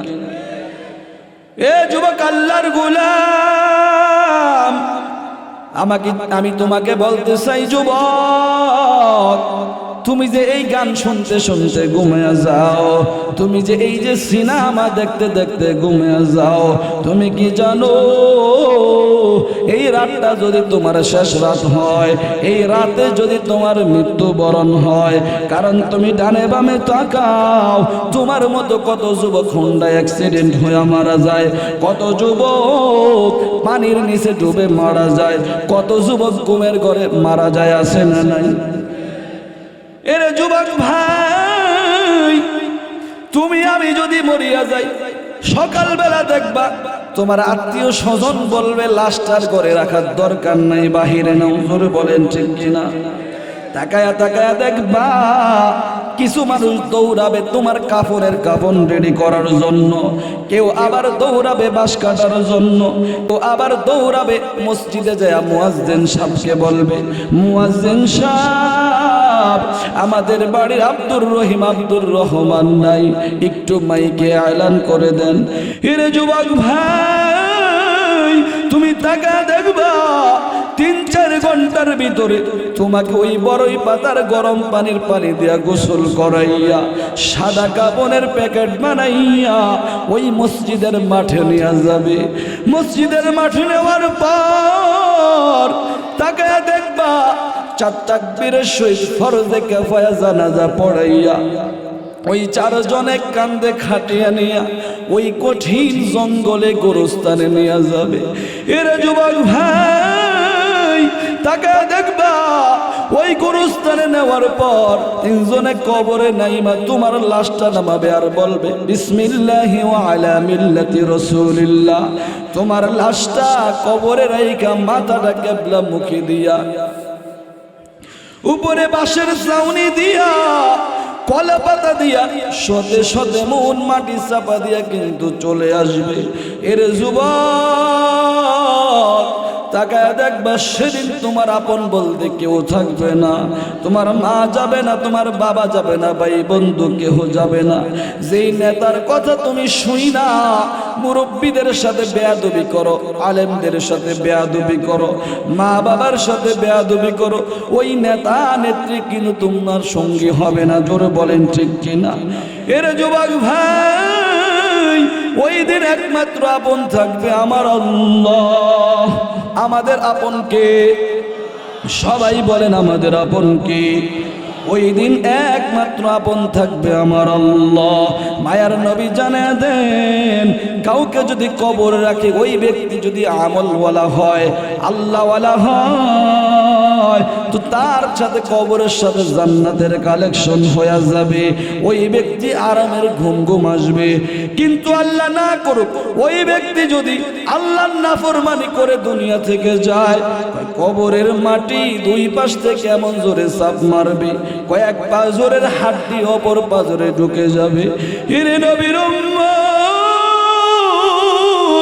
কই সে তো চিৎকার মারবে, দুনিয়ার কোনো মানুষ শুনবে না।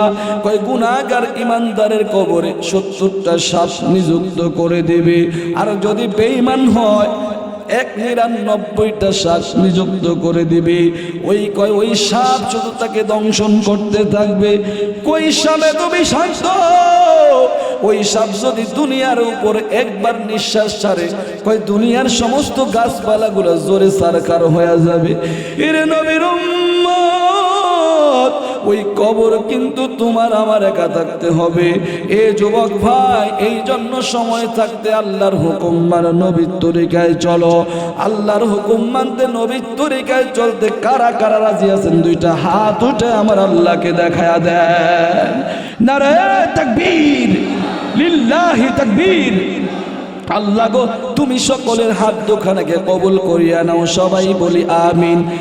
আমল সে বানতি হে জান্নাত বি জাহান্নাম, ये खाक फितरत में न नार है न नूरी, ये खाक फितरत में न नार है न नूरी। তাহলে বলতেছিলাম মুমিন বান্দার কয় নাম্বার গুণ? 2 নাম্বার গুণ, ওয়া ইযা তুলিয়াত আলাইহিম আয়াতুহু যাদাতহুম ঈমানা ওয়া আলা রাব্বিহিম ইয়াতাওয়াক্কালুন।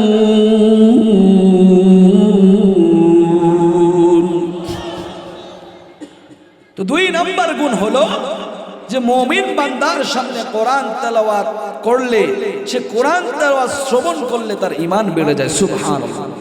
তো কোরআন তেলাওয়াত শুনলে যদি ঈমান বাড়ে দোস্ত, তো পড়লে তো আরো বেশি বাড়ে। জোরে বলেন ঠিক কিনা? কিন্তু আজকে আমাদের অবস্থা কেমন? আজকে আমরা কোরআন তেলাওয়াত করি না, করতে জানি না, করার চেষ্টাও করি না। জোরে বলেন ঠিক কিনা? কোরআন শরীফ একটা কোন রকম কি না, ওই যে তাকে ঝোলে রাখছে কোন রকম, এই যে সামনে সবে বড় যাইতেছে, ওই সময় একটু নামায় মুইসা দুইসা আবার থুয়া দেয়, আসে না? নাই। ওই কোরআন কিয়ামতের ময়দানে আপনার বিরুদ্ধে মামলা দেয়। সূরা ফুরকানের মাঝে আসছে, এই কোরআন আল্লাহর কাছে মামলা দিয়ে অনেক মানুষকে জাহান্নামের আসামি বানাবে, নাউযুবিল্লাহ। আবার এই কোরআন অনেক মানুষের পক্ষে সাক্ষী দিয়া জান্নাতের মেহমান বানাবে। সুবহানাল্লাহ। আল্লাহ বলেন, ওয়াকাল আর রাসূল ইয়া রাব্বি ইন্না কওমি ইত্তাখাযু হাযাল কুরআন মাহজুরা। ভাইরা আমার, তো বলতেছিলাম কোরআন তেলাওয়াত শুনলে ঈমান বাড়ে, পড়লে আরো বেশি বাড়বে। জোরে বলেন ঠিক কিনা? পড়লে কেমন বাড়বে? ওই কোরআন তেলাওয়াত করলে একটা হরফে কয় নেকি? কথা বলে না, কয় নেকি? 10 নেকি। 1 হরফে কয় নেকি? 10 নেকি। আল্লাহর নবী জানিয়ে দেন, মান ক্বারা হারফান মিন কিতাবিল্লাহ ফালাহু হাসানাতু ওয়াল হাসানাতু বিআশরি আমসালিহা। لا أقول ألف لام ميم حرف ولكن ألف حرف ولام حرف وميم حرف أو كما قال النبي عليه الصلاة والسلام। আল্লাহর নবী জানিয়ে দেন, ওই কোরআনের একটা হরফ পড়লে আমার আল্লাহ একটা নেকি লিখে দিবে। সুবহানাল্লাহ। ওই একটা নেকি আবার 10 গুণ বৃদ্ধি করে দিবে। সুবহানাল্লাহ। মায়ার নবী জানিয়ে দেন, আল্লাহর নবী বলেন, আমি বলি না আলিফ লাম মিম 3টা মিললে একটা হরফ, ওয়ালাকিন বরং আলিফুন হারফুন ওয়া লামুন হারফুন ওয়া মিমুন হারফুন, বরং আলিফ একটা হরফ, লাম একটা হরফ, মিম একটা হরফ। আমার আল্লাহ একটা হরফের বিনিময়ে 10 নেকি, 3 হরফের বিনিময়ে 30 নেকি লিখে দিবে। সুবহানাল্লাহ। এর যুবক ভাই, এই জন্য কোরআন তেলাওয়াত করতে রাজি আছি? রাজি আছি তো সবাই ইনশাআল্লাহ? এই যে সামনে রমজান মাস, এমনি তো 10, রমজানে 1-এ 70। আল্লাহু আকবার। এই জন্য যাদের বয়স হয়ে গেছে, এখন পড়ালেখার সুযোগ নাই, অন্তত মসজিদে যায় মুয়াজ্জিন সাহেব আছে, ইমাম সাহেব আছে, দুইরা যে হুজুর আমাকে একটু কোরআন তেলাওয়াত শেখান। 100% যদি নাও পারেন, কিন্তু এই অবস্থায় যদি আপনার মৃত্যু হয়, শিক্ষা অবস্থায়, আপনি তালিবুল ইলম, আর তালিবুল ইলম দ্বীনে ইলম শিক্ষা অবস্থায় কারো যদি মৃত্যু হয়, সে শাহাদাতের মর্যাদা লাভ করবে। সুবহানাল্লাহ। আরেকজন তালিবুল ইলম, এই যে আপনাদের মাদ্রাসা তালিবুল ইলমদের যে দ্বীন শিক্ষাকারী, এর কেমন সম্মান! আল্লাহর নবী বলেন যে তার পায়ের নিচে ফেরেশতারা নূরের পাখা বিছায় দিয়েছে। সুবহানাল্লাহ। ওয়া ইন্নাল মালাইকাতা লাতাদাউ আজনিহাতাহা রিদাল লিতালিবিল ইলম। তো তালিবুল ইলমদের পায়ের নিচে ফেরেশতারা নূরের পাখা বিছায় দেয়। সুবহানাল্লাহ। ভাইরা আমার, পক্ষান্তরে দ্বীন শিক্ষা ছাড়া অন্য শিক্ষা যারা অর্জন করে দুনিয়ার জাগতিক শিক্ষা, এগো পায়ের নিচে কিন্তু কেউ সালাস ছোট বিষয় দেয় না। জোরে বলেন ঠিক কিনা? এরকম কোনো ঘোষণা নাই। শুধু তাই না, এই দ্বীন শিক্ষা যারা করে এদের জন্য গর্তের পিপিলিকা থেকে শুরু করে সমুদ্রের মাছ, সমস্ত মাখলুক তাদের জন্য দোয়া করতে থাকে। সুবহানাল্লাহ। ভাইরা আমার, বন্ধুগণ আমার, এই জন্য বলতেছিলাম মুমিন বান্দার 2 নাম্বার গুণ, ওয়া ইযা তুলিয়াত আলাইহিম আয়াতুহু যাদাতহুম ঈমানা। কোরআন তেলাওয়াত শুনলে ঈমান বেড়ে যায়। আমার আল্লাহ জানিয়ে দেন, মুমিন বান্দার 3 নাম্বার গুণ, ওয়া আলা রাব্বিহিম ইয়াতাওয়াক্কালুন। আমার আল্লাহ বলেন মুমিন বান্দার 3 নম্বর গুণ হলো, কয় মুমিন বান্দা সর্ব অবস্থায় ভরসা করে কার উপরে? সবাই বলেন কার উপরে? কয় মুমিন বান্দা মাজারের উপরে ভরসা করে না, কোনো পীর সাহেবের উপরে ভরসা করে না, কোনো মানুষের উপরে ভরসা করে না, যা কিছু প্রয়োজন চায় আল্লাহর কাছে। জোরে বলেন ঠিক কিনা? আমাদের সমাজে কিছু মানুষ এত বোকা, যায় পীরের কাছে সন্তান চায়, আছে না নাই? পীরের উপরে ভরসা করে, আল্লাহর উপরে ভরসা করে না, অথচ ওই পীর কেউ তো বানাইছে আমার আল্লাহ। জোরে বলেন ঠিক কিনা? এ মুসলমান ইমানদার আল্লাহর গোলাম, অথচ সন্তান দেওয়ার মালিক কে? আরো জোরে বলেন কে? আমার আল্লাহ বলেন ইয়াহাবুলি মাইয়াশা ওয়া ইয়াহাবুলি মাইয়াশা উদ্দুকুর। আল্লাহ বলে আমি চাইলে কাউকে সন্তান দিই, আবার কাউকে দেই না। আমি চাইলে কাউকে ছেলে দান করি, আবার চাইলে কাউকে মেয়ে দান করি, আবার চাইলে কাউকে ছেলে মেয়ে দোনোটাই দান করি, আবার চাইলে কাউকে কিছুই আমি আল্লাহ দেই না। জোরে বলেন ঠিক কি না? এই জন্য সব কিছু চাবো কার কাছে? যত হাজত আছে চাবো কার কাছে? ভরসা করবো কার উপরে? ওয়া আলা রাব্বিহিম ইয়াতাওয়াক্কালুন। আমার আল্লাহ জানিয়ে দেন মুমিন বান্দার 3 নম্বর গুণ, তারা সর্ব অবস্থায় আল্লাহর উপরে ভরসা করে। আমার আল্লাহ বলে 4 নম্বর গুণ, আল্লাযীনা ইউকিমুনাস সালাহ ওয়া মিম্মা রাযাকনাহুম ইউনফিকুন।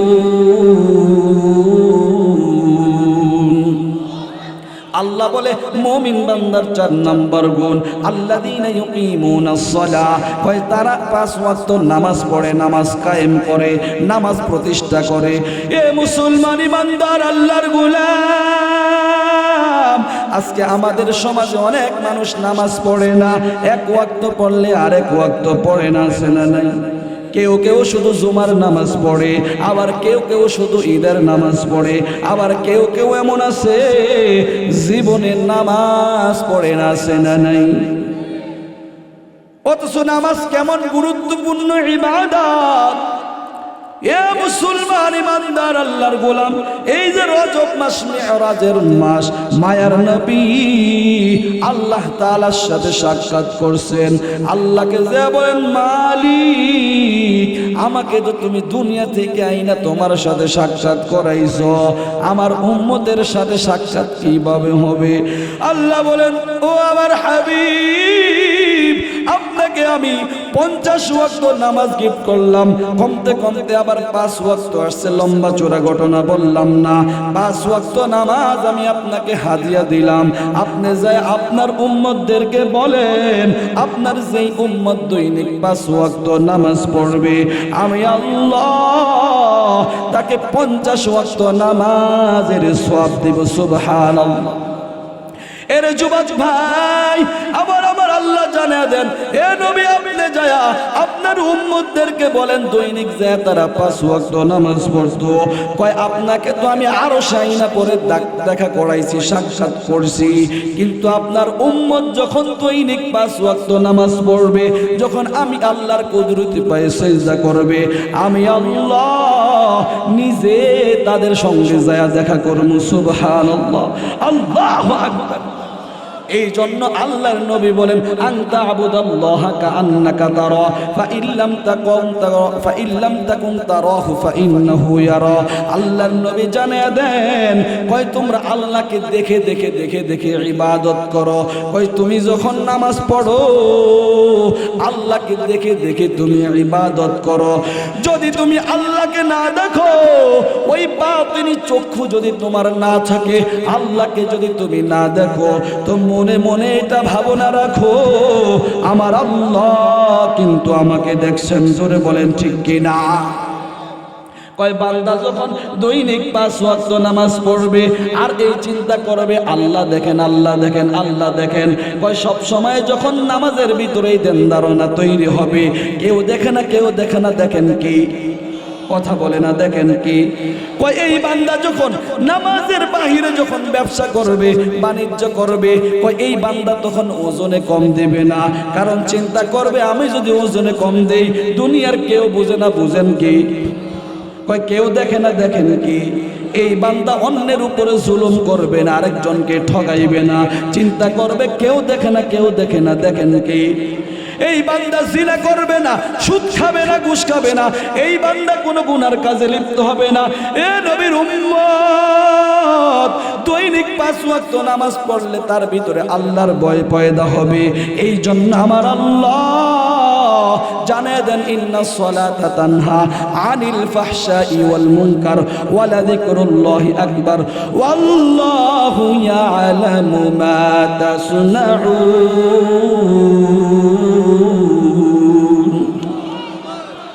আমার আল্লাহ জানিয়ে দেন, কয় যেই ব্যক্তি দৈনিক 5 ওয়াক্ত নামাজ পড়বে, কয় নামাজ তাকে সমস্ত ফাহিশা কাজ থেকে বিরত রাখবে,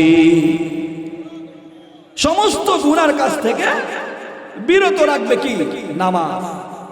এখন দেখেন না হুজুর, হ্যাঁ নামাজও পড়ে আবার আকামও করে, নামাজও পড়ে ওজনে কম দেয়, নামাজও পড়ে আবার বেপরদায় চলে, নামাজও পড়ে আবার সুদ খায়, নামাজও পড়ে আবার ঘুষ খায়। কারণ কি? ওই যে ওই নামাজ পড়ে না, ওই যে আল্লাহকে দেখা দেখা নামাজ পড়ে না। আল্লাহ দেখেন, আগে যে কথা বলছিলাম মনে আছে, যে আনতা আবুদাল্লাহা কাআন্নাকা তারা ফা ইল্লাম তাকুন তারাহু ফা ইন্নাহু ইয়ারা, যে কেউ দেখে না, দেখেন কি? এই দেন ধারণা নাই, নামাজ পড়ে কোনো রকম যে আল্লাহু আকবার, আর খালি চিন্তা করে ওই যে ব্যবসা বাণিজ্য কি আছে দুনিয়ার সব চিন্তা করে, আল্লাহ যে সামনে দাঁড়ায় রয়েছে ভাবো না, কথা বলে না। এখন থেকে আমরা নামাজের সময় এই ভাবনা সৃষ্টি করবো তো ভাই, দৈনিক 5 ওয়াক্ত নামাজ পড়বো তো ভাই। এটা মুমিন বান্দার কয় নাম্বার গোল? কথা বলে না, কয় নাম্বার? নামাজ না বইরা তো উপায় নাই, কারণ জান্নাতে যেতে হলে চাবিটা কি? আল্লাহর নবী বলেন, ওয়াকালান নবী সাল্লাল্লাহু আলাইহি ওয়াসাল্লাম মিফতাহুল জান্নাতি সালাহ, নামাজ হলো বেহেশতের চাবি। মায়ার নবী জানিয়ে দেন, কিয়ামতের ওই কঠিন ময়দানে যখন আমার আল্লাহ হিসাবের কাজ শুরু করবেন, কিসের কাজ? এর নবীর উম্মত, আল্লাহ যখন হিসাবের কাজ শুরু করবেন, শুরুতে সর্বপ্রথম হিসাব করবেন নামাজের হিসাব দিয়ে তার হিসাবের কাজ শুরু করবেন। আল্লাহর নবী জানিয়ে দেন, আউয়ালু মা ইউহাসাবু বিহিল আবদ ইয়াউমাল কিয়ামাতি সালাহ, কিয়ামতের ওই কঠিন ময়দানে আল্লাহ সর্বপ্রথম বান্দার নামাজের হিসাব নিবে। কয় যার নামাজের হিসাব ভালো হয়ে যাবে, বাকি হিসাব গুলাও ভালো হয়ে যাবে। কয় নামাজে যে দরা খায়া যাবে, বাকি জায়গায় সে দরা খায়া যাবে। জোরে বলেন ঠিক কি না? এই জন্য কি ঠিক করতে হবে? কথা বলে না। যুবক ভাইরা তো এখন নামাজের কথা বললে কয় হুজুর জোয়ান মানুষ, বিয়া শাদী করি নাই, দাঁড়িয়ে উঠে নাই, মুজগজা নাই, এখন কি নামাজ তো মাঝে না নাই। কয় হুজুর আরেকটু বয়স হোক, আরেকটু। যুবক ভাই, আরেকটু বয়স হবে কোনো গ্যারান্টি আছে? বলেন।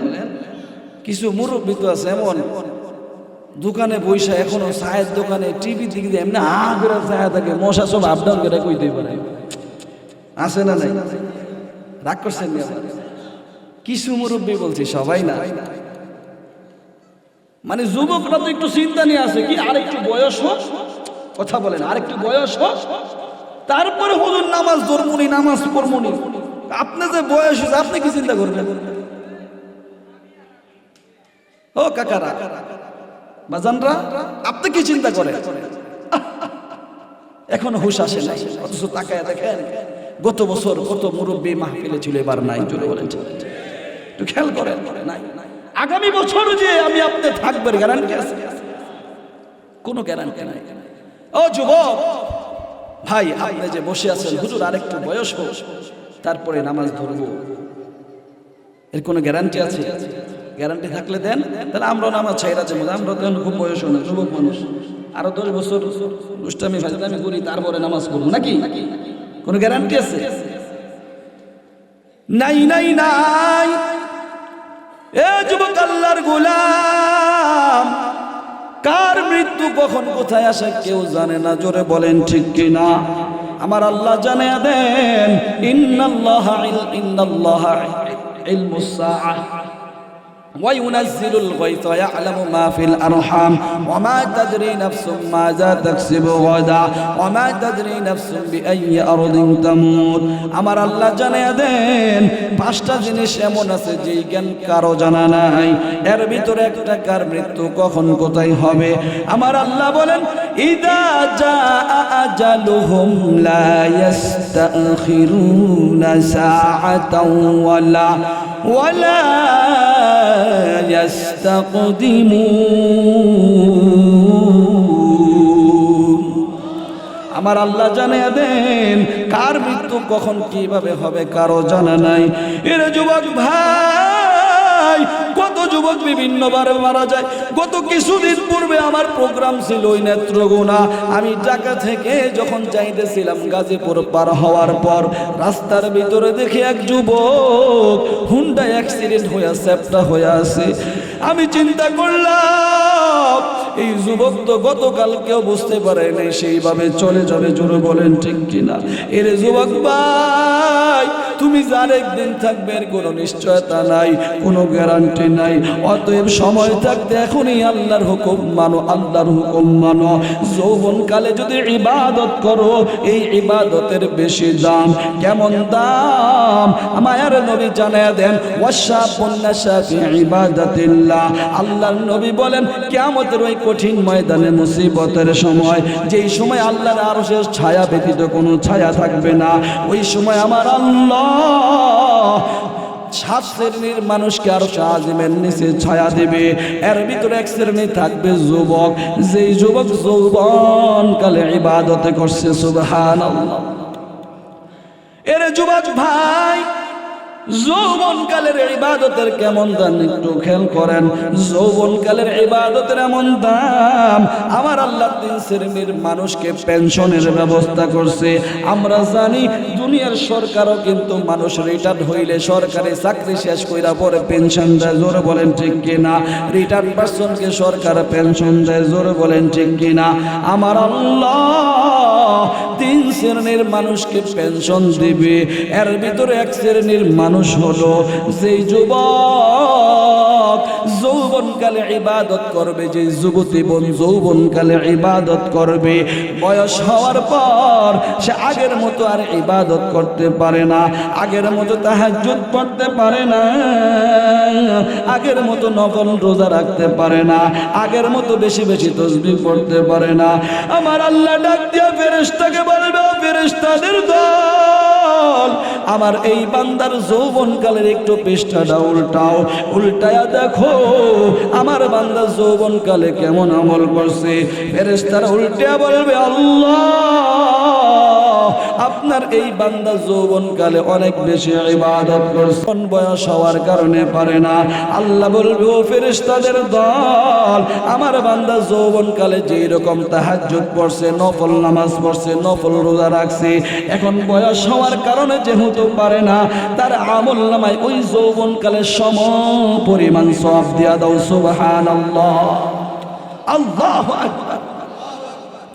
এইজন্য ভাইরা আমার কোন চিন্তা করে বসে আছেন হুজুর আরেকটু বয়স হোক তারপরে নামাজ পড়ব এই চিন্তায় থাকবো আমরা না ইনশাআল্লাহ আজ থেকে পাক্কা নিয়ত করি যে হুজুর যতদিন বেঁচে থাকবো আজকে আপনার হাতে হাত রেখা আপনার সাথে ওয়াদা করতেছি হুজুর ইচ্ছাকৃত সুস্থ থাকা অবস্থায় জীবনে এক ওয়াক্ত নামাজ কাজা করব না আছে কি হাত উঠান দি হাত উঠান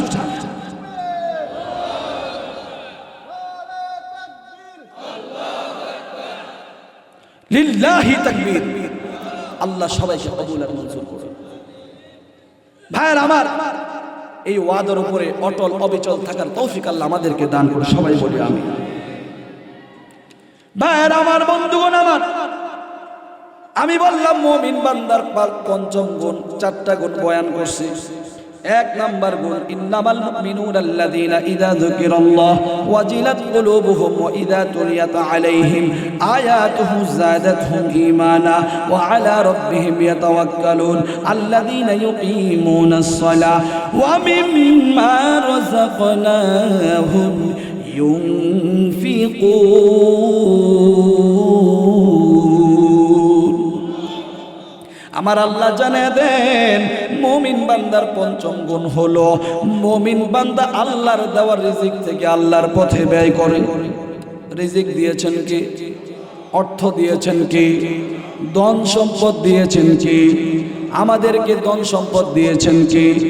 আল্লাহ বলেন আমি আল্লাহ রিজিক দিয়েছি, আমি আল্লাহ ধন সম্পদ দিয়েছি, এই জন্য তোমাকে মানুষ ধনী বলে। আমি টাকা দিয়েছি, এই জন্য মানুষ তোমাকে টাকাওয়ালা বলে।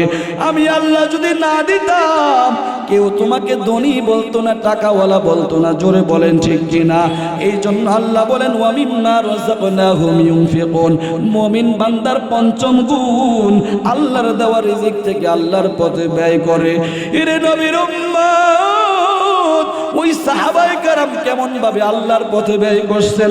কিতাবের মধ্যে আছে তাবুকের যুদ্ধে অনেক সম্পদের প্রয়োজন। কোন যুদ্ধে? বলে না, তাবুকের যুদ্ধে অনেক সম্পদের প্রয়োজন। আল্লাহর নবী সাহাবীদেরকে ডাইকা বলতেছে, ও সাহাবীদের দল, তোমরা কে কি এই তাবুকের যুদ্ধে শরীক হইবা? কে কি পারবা দাও, তোমাদের সাধ্যমতো দান সদাকা করো। কিতাব প্রমাণ হয় হযরত ওমর ফারুক রাদিয়াল্লাহু তাআলা আনহু চিন্তা করলেন যে আজকে আমি আবু বকরকে হারায় ফেলব। কি কথা বলেন? কারণ সাহাবায়ে কেরামের মাঝে আমলের প্রতিযোগিতা ছিল। কি ছিল? আমরা তো করে গুনার প্রতিযোগিতা, সাহাবীরা করছে কিসের প্রতিযোগিতা? ভাইরা আমার, ওমর চিন্তা করলো আবু বকরের তুলনায় আমার ধন সম্পদ বেশি, অতএব আজকে আমি এত বেশি পরিমাণ দান করব, আবু বকরকে হারায়া ফেলবো। অর্থাৎ দানের দিক দিয়ে সে কম হবে আর আমি এগিয়ে যাব।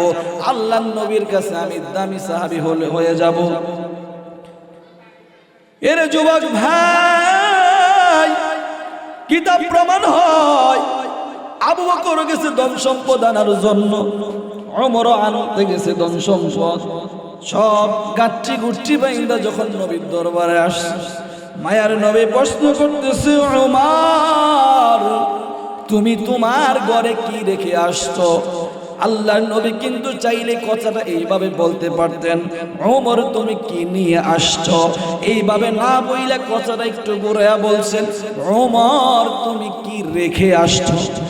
ওমর উত্তর দেয়, হুজুর আমার সমস্ত সম্পদগুলো আমি দুইটা ভাগ করছি। দুইটা ভাগ করার পর এক ভাগ আমি রেখে আসছি, আরেক ভাগ নিয়ে আসছি। মায়ার নবী বলে, আলহামদুলিল্লাহ, তুমি ভালো কাজ করছো। প্রক্ষান্তরে আবু বকরকে বলতেছে, আবু বকর আপনি আপনার বাড়িতে কি রেখে আসছেন আর কি নিয়ে আসছেন? কিতাব প্রমাণ হয় আবু বকর জার জার করে কাইন্দা দিছে, বলতেছে, ইয়া রাসূলুল্লাহ, ইয়া হাবিবাল্লাহ, ওগো আল্লাহর নবী, আমি আমার বাড়িতে আর আল্লাহর নবীকে রেখে সব নিয়ে আসছি। সুবহানাল্লাহ। তাফসীর ইবনে আজিজের মধ্যে পাওয়া যায়, আম্মা জান আয়েশা সিদ্দিকা রাদিয়াল্লাহু তাআলা আনহা বয়ান করেন, কয় আমার আব্বা ওই দিন তাকায়া দেখলাম বেড়ার ভিতরে টর্চ লাইট দিয়ে কি জানি খুঁজতেছে। আমি আব্বাকে বললাম, আব্বা আপনি কি তালাশ করেন, কি খুঁজেন? আমার আব্বা বলল, আয়েশা বেড়ার ভাগে একটি শুই আছে, সেটাও আমি নবীর দরবারে নিয়ে যাচ্ছি। আল্লাহু আকবার। এ মুসলমান ইমানদার, আবু বকর কাঁদতেছে, মায়ার নবীও কাঁদতেছে। ওই দিক দিয়ে আমার আল্লাহ জিব্রাইলকে পাঠিয়ে দিছো, জিব্রাইল যাও তুমি আমার নবীকে যা জানিয়ে দাও আমি আল্লাহর পক্ষ থেকে আবু বকরকে সালাম। সুবহানাল্লাহ। জিব্রাইল আয়েশা বলতেছে, ইয়া রাসূলুল্লাহ, ওগো আল্লাহর নবী, আপনি আবু বকরকে জিগান, আবু বকর যে ধন সম্পদ সব আপনার রাস্তায় ব্যয় করছে, আল্লাহর রাস্তায় ব্যয় করছে, আবু বকর এই ব্যয় করে খুশি না বেজার? আবু বকরকে জিজ্ঞাসা করছে, আবু বকর বলল, হুজুর আমি খুশি। তখন আবু বকরকে বলতেছে, আবু বকর তোমাকে আমার আল্লাহ সালাম উপহার পাঠাইছে। সুবহানাল্লাহ। কিতাবের মধ্যে পাওয়া যায় আমার আল্লাহ সরাসরি আসমান থেকে দুইজন ব্যক্তিকে সালাম দিছে। এর ভিতর একজন হলো আবু বকর, আর একজন হলো আম্মা জান খাদিজাতুল কুবরা রাদিয়াল্লাহু তাআলা আনহা। কোন অবস্থায় সালাম পাঠাইছেন? ওই অবস্থায়, যেই অবস্থায় তারা আল্লাহর রাস্তায় ধন সম্পদ ব্যয় করছে। সুবহানাল্লাহ। এইজন্য ভাইরা আমার, সম্পদ দিয়েছেন কে? কথা বলে না। ব্যয় করবো কার পথে? আল্লাহর পথে ব্যয় করবো তো ইনশাআল্লাহ। ভাইরা আমার, সম্পদ ব্যয় করলে আবার অনেকগুলো লাভ আছে। এক নাম্বার লাভ, আল্লাহর পথে সম্পদ ব্যয় করলে এক নাম্বার ফায়দা হলো সমস্ত মুসিবত থেকে আল্লাহ হেফাজত করে। সুবহানাল্লাহ। আল্লাহ নবী বলেন সাদাকাতু তারাদ্দুল বালা, সমস্ত বালা মুসিবত থেকে আল্লাহ হেফাজত করে। দুই নাম্বার, ধন সম্পদ পবিত্র হয়। তিন নাম্বার, যে যত বেশি আল্লাহর রাস্তায় ধন সম্পদ ব্যয় করবে আল্লাহ তার সম্পদকে আরো বাড়িয়ে দিবে। সুবহানাল্লাহ।